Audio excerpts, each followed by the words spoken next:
So I know people are probably going to think this is a weird thing to say, but I recently played through Suicide Squad Kill the Justice League, and I think it has, honestly, the coolest gameplay experience I have had in a video game in recent memory.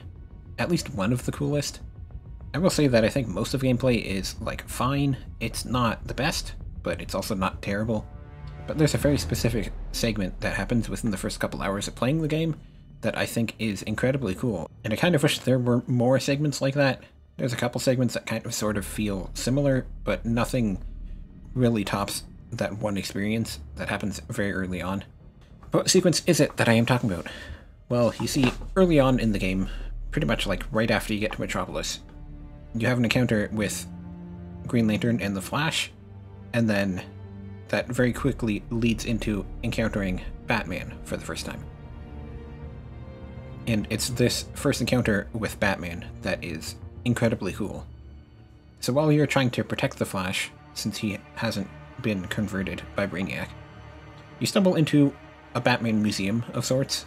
The museum itself is used to recap the events of the Arkham series, as well as briefly going into what happened after the last game. But before you actually get to the point where the power is on in the museum, you will have an encounter with Batman. And the way that they do this encounter is they take the stealth segment from an Arkham game, and they flip that on its head by having you be the criminals that Batman is going after. It's not really super involved gameplay, because obviously, in a segment like that, the criminals can't do anything to fight back, because that's the point of a stealth segment, is you use stealth to take out the enemies faster, because they have no way to defend themselves. But it's specifically that meta moment where you realize, oh, we're getting to see the other side of this experience that we have played through in many other games. The Arkham games, the Spider-Man, Insomniac games. You know, there's the stealth segments of many games where you use stealth to take out enemies, and we're now getting to see what it's like to be the enemy in that situation. Batman even uses explosive gel that he has in the Arkham games against you. And I think it's just so cool how you have the segment here that is dedicated to showing you Batman's superpower, which is essentially that Batman gets to be a protagonist in a video game, right?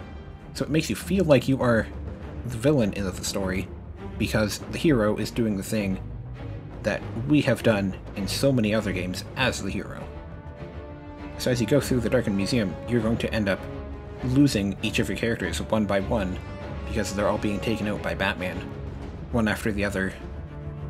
As soon as they get separated, one of them gets taken out, and then Batman disappears, and then you play as the next character, and then they get taken out when they separate from the others. And I think it's just really, really cool how they take a common gameplay experience and completely flip it on its head.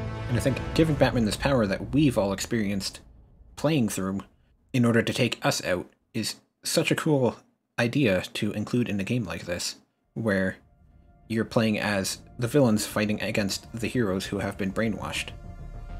I will say that I enjoyed my time playing the entire game of Suicide Squad Kill the Justice League, but I don't really think anything even comes close to how cool this one segment is. Part of that's because it's such a high bar, though. I would love to play a game where, like, the whole idea is the villain is doing the things that protagonists normally do in video games, and you're getting to experience the opposite side of that story. Kind of vague spoilers for towards the end of the game, but when you eventually go around to actually fighting against Batman, there's a similar sequence to this there as well, but there's a few changes made there for that sequence that kind of pushes it away from this experience of we are getting to see what a video game protagonist does to other people. But that's all I really have to say on this topic. It's a really, really cool segment in a game where most of the rest of the game, like, I enjoyed the gameplay, but I didn't enjoy it enough where I would say if you're not into the story, you should play it. I enjoyed most of the other gameplay to an extent, but this one segment is like, I kinda wish we had an entire game of this, because it's awesome, really. And yeah, I guess that's it. Oh yeah, also I'm a VTuber now. I'm probably going to use this in most of my videos, instead of showing my face as much. I might show my face from time to time, but probably expect me to use this model instead of face cam for the most part. Anyways, bye.